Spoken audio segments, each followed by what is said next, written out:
The main character woke up in a strange bed, wondering what was happening and observing the room. Suddenly, someone gasped in surprise. A girl called out his name, referring to him as Jakun, while another questioned if it was really him. A girl announced to everyone that Jakun had woken up. The main character felt confused by the sudden gathering and wondered who all these people were. The main character suddenly remembered who these girls were. One of the girls shouted that the situation was unfair and forbade the others from being exclusive with him. Another girl told everyone to stop, complaining that they were all sticking too close to Jakun. A girl with dark hair complained that even though she was right there as his legitimate wife, she was being ignored. Another girl affectionately added that she had worried so much because he wouldn't wake up. The story shifted back to the past, introducing the king of the demon world, Jah-Kurei. It was noted that several thousand years had passed since he first ascended the throne as the king. It was explained that countless heroes had managed to reach him up until now. However, he had defeated the numerous people who dared to challenge him. The narration continued, describing how the large-scale war between the demon race and humans went on for a long time. In the midst of this war, many human men lost their lives. Over time, the female population became the overwhelming majority in the human world. Even though humanity was on the verge of extinction and could barely leave behind descendants, humanity managed to reach the Demon King once more. They managed to corner him. One of the heroes declared that humanity had finally arrived with a power that surpassed the Demon King. She addressed him as the great Demon King, Jah-Kurei. She told him that he was their greatest and final enemy in life. She stated that with one more strike of the sword, it would all be over. However, she paused and said she would like to see his true face. She then asked her companion, Onna, if she thought so too. A girl agreed, noting that while it seemed he hadn't shown his true face in thousands of years, they wanted to see it at least one last time. Another girl threatened that if he didn't show them, she would shoot his mask with an arrow until it broke. One hero asked if Lovely would like to see his face too. A small girl replied that she didn't care and just wanted to chop his head off quickly, but then admitted that she actually did want to see his face. Another girl remarked that Devious really wanted to beat him to death. A fierce warrior said she wanted to punch the face of the one responsible for turning her life into nothing but battles. The Demon King admitted that they were right. He agreed to show his face at least one last time. As he removed his mask, the 5 girls looked on with expressions of pure shock. The Demon King wondered internally how long it had been since he took off his mask. He noted that few of his subordinates knew his face, and it had been a long time since he even saw it himself. Looking at himself, he wondered if he was just a silver-haired loser smiling wretchedly, calling himself a pathetic thing. He then asked the heroes what was wrong and asked if they were surprised. He explained to the stunned heroes that because he was immortal and youthful, his appearance was similar to their age. However, he reminded them that he was someone who had lived through very long years. One of the heroes gasped, confused, and asked if he was a man. The Demon King spread his arms and asked if they were satisfied. He then praised them, calling them 5 strong and beautiful Valkyries. The girls stammered in disbelief, blushing heavily as they repeated the word beautiful. The Demon King looked at them confused by their reaction and wondered if something odd was going on. The Demon King wondered if he had said something strange, as he had only meant to compliment them. He paused for a moment and realized that the number of men in the human world must have drastically decreased. He thought to himself that these girls were pathetic for living a life without any contact with romance. He told them that there was no avoiding it. Then he told the hero that she could be proud of her beauty. A girl stammered in disbelief, noting that this compliment came from someone who had seen countless humans throughout thousands of years of life. The Demon King asked himself if he should add another word or two. He remarked that if he had won, it would have been a shame to bury such beautiful bodies. A dark-haired girl thought to herself that she probably would have possessed them to make them hers. The Demon King stated that his final words were a regret that he would not be able to see the kind of world that they would create. He shouted that it was no longer possible for him, but once they defeated him, he wished them well in finding happiness as women in the world to come. However, he suddenly noticed something strange. He looked at the trembling hero and asked if she was all right. Suddenly, the girl shouted with joy that she had been proposed to. The hero exclaimed that it was impossible to resist when such a handsome bloke courted her. A dark-haired girl declared that they were going to protect him, to which the Demon King replied that the battle was over. The hero marveled at his composure, saying she couldn't believe such a wonderful man existed. Another girl admitted that although she despised the demon race, it seemed there was a man with good taste after all. A girl with long hair declared that she wouldn't let anyone touch her lovely favorite and refused to finish him off. She concluded that there was no choice but to get married. The girls swarmed around him. One girl told Lovely that she was sticking too close and claimed that Ja-kun was hers. The Demon King, confused, asked what they were doing. One girl stated that since the battle was over, they would announce the Demon King was dead and take him with them for now. He suggested that the 5 of them discuss who gets to keep him as a husband afterwards. The girls shouted in unison that they had no objection. The girls cheerfully said they would wrap up Ja-kun and take him with them, while he begged them to kill him instead. The hero interrupted, stating that as the leader of humanity's evil, the vanquished general should have an honorable fall. Seeing an opportunity, the Demon King decided that if he was going to be miserable, he would rather end it himself. He yelled at the brat to get away from him as he prepared to self-destruct with his last magical strength. A girl noticed that Ja-kun's body was filling up with destructive magical power. Another girl realized with horror that he was trying to self-destruct. The hero identified that the origin of the magical power was his horn. A mage announced that she would cast a binding spell. The hero agreed and said she would leave the casting to her, addressing her as Shiny. The hero leapt into the air with her sword. She swung her blade down to strike. The narration explained that she cut the horn off with a single stroke. The Demon King thought about how formidable these girls were as he fell. The hero worried she might have made a mistake in assessing her strength, but Shiny told her not to worry. A girl with dark hair noted that he shouldn't have enough magic left to take his own life now. Another girl remembered that Lovely had a good idea. She suggested that as long as Ja-kun was quiet, they could proceed. A girl praised the plan as brilliant. Lovely then suggested that since the horns were uneven, they should take care of the other horn as well. The narration stated that this was the last image he saw in the Demon King's castle. The Demon King opened his eyes and realized he couldn't die. He looked around at a landscape he had never seen and wondered where they had brought him. He noticed a strange jewel attached to his chest. She asked him if he liked the place, describing it as quiet and pretty. He asked the hero where he was and what they were planning to do. Shiny blushed and told the main character that she was not telling him where they were. She explained that it would be trouble for her if he immediately returned to the Demon King's castle. Another girl smiled shyly and said that if he called her Shiny, it would make her very happy. A girl behind her complained that she was such a cheat for getting ahead and getting so close to him. A redhead introduced herself as Divius and claimed that a strong man needs a strong woman.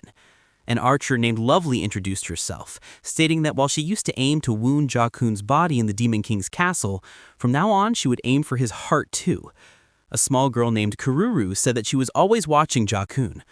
A woman named Anist introduced herself and declared that she would serve him with the magical power she cultivated as a legitimate wife. The Demon King looked horrified and thought to himself that perhaps this was the first time in his thousands of years of life that he regretted his own words so much. The hero announced that from that day on, Ja-kun was going to live with them. She admitted that she actually would have preferred to be alone with him, but the narration noted that Ja-Kurei could not accept the hero's declaration. A dark-haired girl remarked that the others were just so persistent. The Demon King looked at them with intensity, wondering if they were even sane.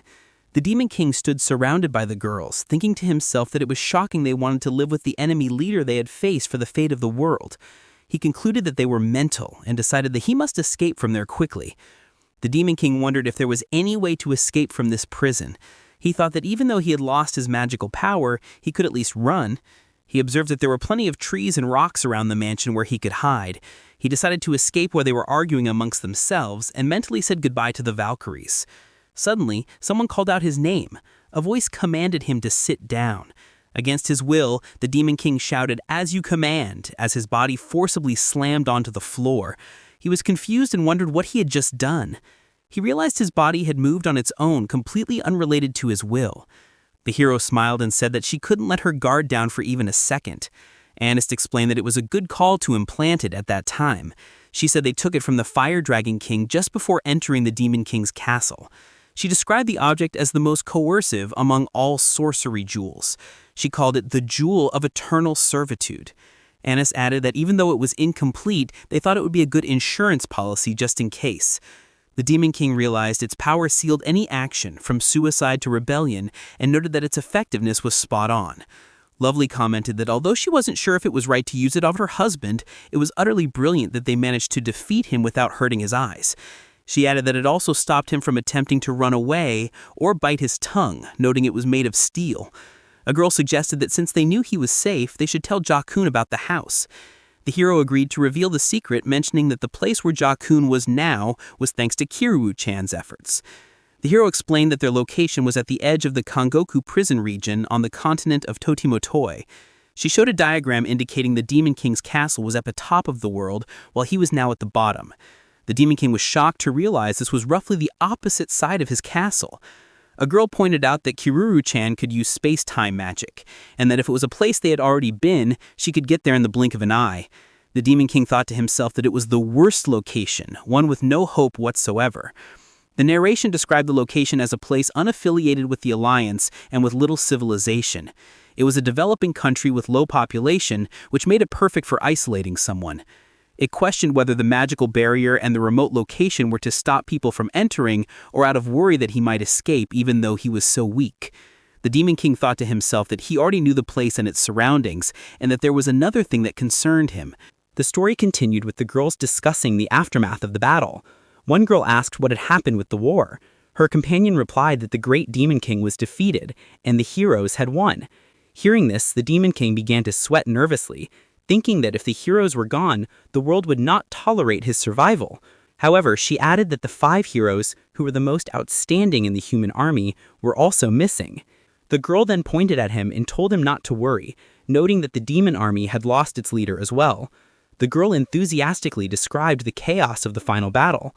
She explained that the moment their ultimate attacks clashed, there was a boom and they were engulfed in a mysterious flash that caused both sides to vanish. She clarified that there was a consensus among the 5 of them to act this way, so the outcome of the war remained ambiguous. Another girl added that the human and demon armies were too busy searching for their respective leaders to worry about anything else. The narration shifted to a flashback where one of the Demon King's subordinate generals expressed a strange concern. The general had warned that humans fear immense power, and if the great Demon King were defeated, the world would plunge into an era where humans persecuted other humans, deeming them a greater threat. The hero admitted that those words had bothered her right up until the battle. She explained that before they were branded as the evil of humanity, they thought it would be better to simply be reported as missing. The Demon King looked stunned as the hero declared that finding the man they loved was more important than becoming heroines or gaining fame. The girl smiled and agreed that this was the most important thing for them. The Demon King tried to understand their logic but failed. He noted that they obviously had homes and families to return to, yet their faces were those of young girls in love, and he wondered if they wouldn't feel lonely. One girl cheerfully suggested that since no one passed by, they should go and flirt in the garden. Another girl laughed and proposed using the jewel's power straight away to make him go for a walk. Meanwhile, another girl promised to cook for him until he was full. The Demon King panicked and shouted for them to wait, complaining that they shouldn't order him to go to different places at once. A girl with dark hair suggested injecting her magical power into the gem to make the control spell a bit more hybrid. Another girl teased the Demon King, saying he was sweating because 2 girls were fighting over him, and then declared that he was going to take a bath with her. The Demon King thought to himself that it couldn't be true and that if things continued, he wouldn't even be able to die, noting that one girl wished to sleep beside him and kiss him. He despaired that he would spend the rest of his days as an obedient puppet, suffering endlessly. He realized that the magical barrier extended just a little beyond the garden and that it was impossible to break free from the jewel's power. Desperate, he urged himself to think of an escape route. The Demon King decided to change his strategy. He declared that he had lived for thousands of years and planned to completely shatter their infatuation and disappoint them. He boasted that he had devoured countless beauties from both the mortal and demon realms. Internally, he reasoned that if he couldn't commit suicide because of the jewel, his only option was to manipulate them to kill him. He decided that even if it was a lie, acting immorally would be the most effective way to break them. The Demon King continued his fabricated story, claiming that that he endlessly took women in turns. He told them that he made them scream with pleasure and violated them. He boasted that he drove them mad, broke them, and amused himself by turning them into flesh dolls. However, the narration revealed that although he said these things, he knew in his heart it was a complete lie. He remarked that he had heard the human expression about how 100-year love grows cold. He thought to himself that in this mere instant he had managed to extinguish their affection. He then commanded them to direct their murderous intent toward him. The girls, however, looked at him with confused and awkward expressions. One murmured that it was something like that, while another simply called his name. One of the girls looked at him with a flushed face and asked if he really liked it that much. Another girl, blushing heavily, asked him directly if he enjoyed intimacy to such an extent. A girl with dark hair covered her mouth. He started stammering as he asked how they had even reached that conclusion. One of the heroines exclaimed that the situation was simply too ideal. She remarked that in the current mortal world, she had never seen a man with such a voracious appetite for intimacy. The Demon King screamed in panic, begging the girls not to take off their clothes and telling them to calm down for a moment. However, one girl insisted that they should get started quickly. One of the girls declared that they could not let such a beautiful and attractive man get away now. Another girl urged him to come to her, asking him to embrace and break her. The Demon King thought to himself that these girls were already mad in a way, even before he had ever embraced them. The Demon King lamented internally that for some reason everything he did went wrong. He realized that he had made a bad decision again. As he yelled at them to have some shame and to kill him quickly, he suddenly let out a confused sound. He noticed blood in the air and realized it was not his own. He wondered whose blood it was. The girls looked around in shock and confusion, asking what was happening as they saw the blood. The narration stated that the 5 Valkyries were bleeding. The Demon King looked at their collapsed bodies and thought that, although he didn't quite understand what happened, he had been saved. However, he then hesitated, wondering if he was truly safe or not. The Demon King asked himself what he should do now. He noted that he was in a place where even humans rarely passed by. He reasoned that for demons, who were conveniently located on the opposite side of the planet, to come there was something that wouldn't happen in 1,000 years. He acknowledged that his desperate situation had not changed and wondered again what action to take. The narration concluded that his life of confinement was beginning. One of the girls exclaimed to Kiryu that it had been 1 week since Jah-kun arrived, calling it a special day. She instructed someone to clean the room that morning. She also told Shiny to get things ready by the evening, to which Shiny agreed. An uneventful week passed. The Demon King reflected that in the end, none of the heroes had died. He recalled that on that day, it looked like they fell bleeding, but it was actually just nosebleeds from overexcitement.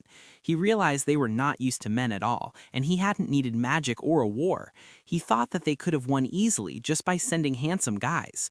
The Demon King lamented finding a strange way to win, but realized it was already too late.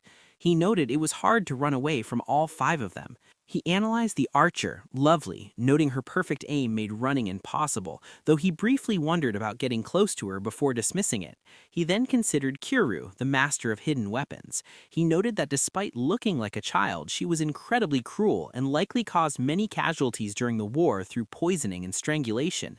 He assumed that since she was a stealth expert, he was being watched the entire time he was in the mansion. He continued his analysis of the heroes. He described Divius, the fighter, as a girl who had mastered every form of martial arts. He noted she fought at close range and that armor was useless against her because her blows could smash steel and stone.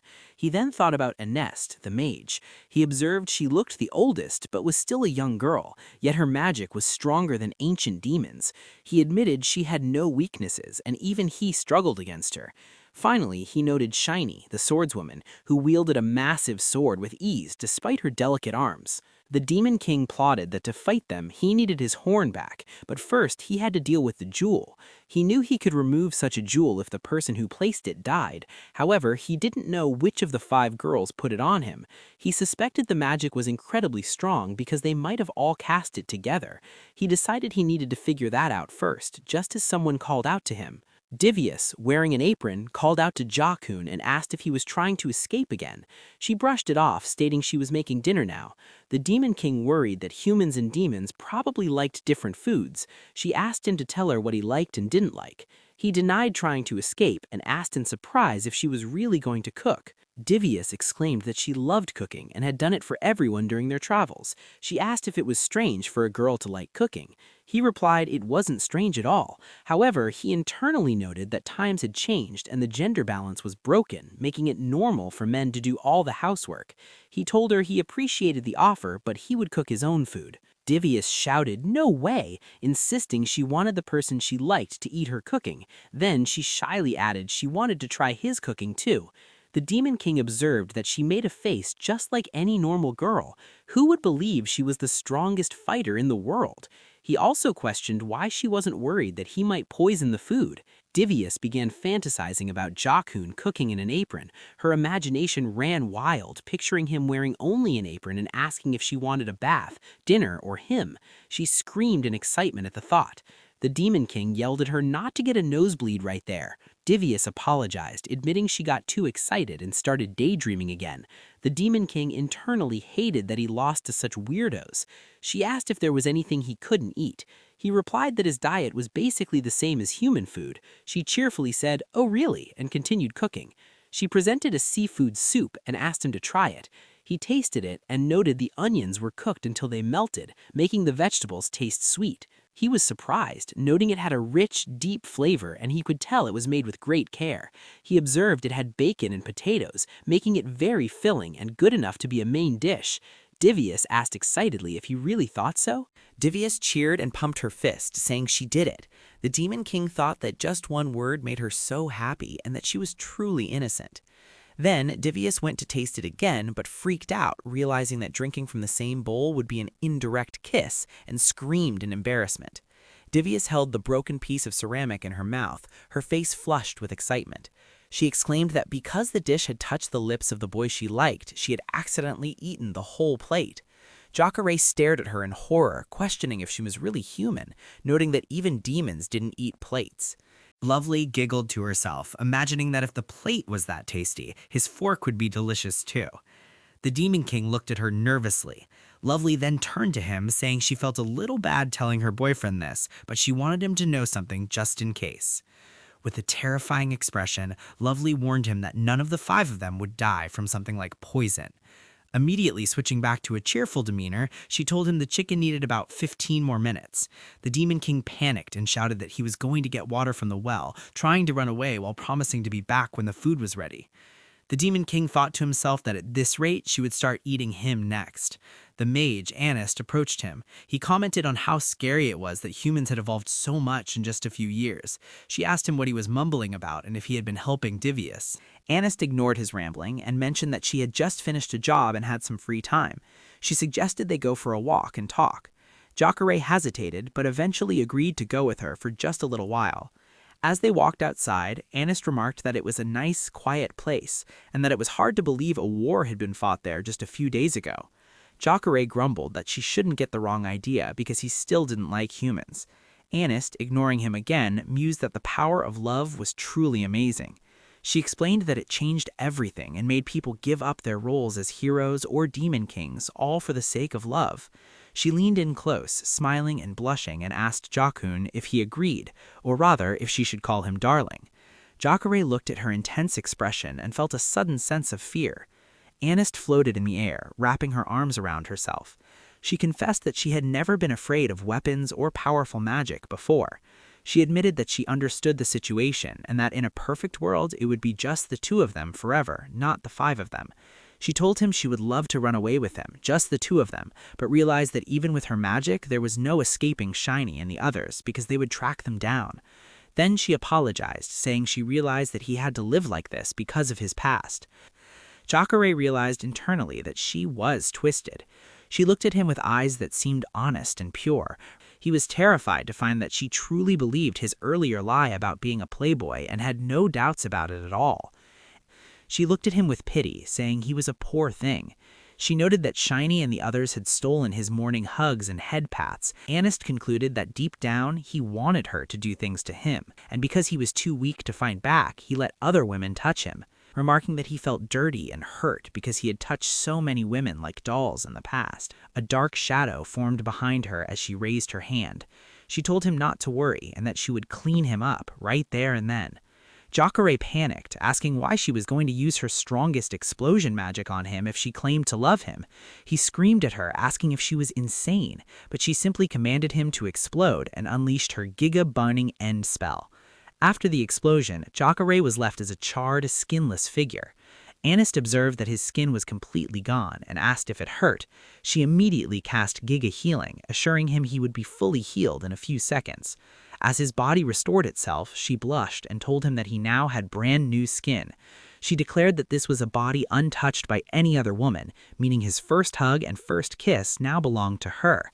Ja-Kurei, traumatized, thought that while she looked like a nice lady, she was probably the most dangerous one there, for burning him just to make that point. Anist spoke softly to her darling, telling him that with his new arms he should hug her. However, she was suddenly interrupted before she could finish her sentence. She looked out in shock and exclaimed, asking what was happening as fire and explosions erupted outside the barrier. A massive creature loomed in the sky. Someone questioned what it was, realizing with horror that it was a sky dragon. Anist struggled to defend against the attack, shouting in disbelief that the dragon had broken her magic barrier in just 2 hits. She analyzed the situation, noting that it was definitely a high-ranking monster, which was rare even near the Demon King's castle. She reasoned that it was impossible for a wild one to appear in such a peaceful place, leading her to wonder who was controlling it. Shiny arrived on the scene, shouting to ask if Jakun and Anist were all right and demanding to know why a dragon was there. Anist muttered darkly, furious that the creature dared to invade the love nest she shared with Jakun. Meanwhile, the Demon King watched the chaos with a hidden smirk. He thought to himself that while he didn't know who was controlling the beast, this was his chance. He realized he might have finally found a way out.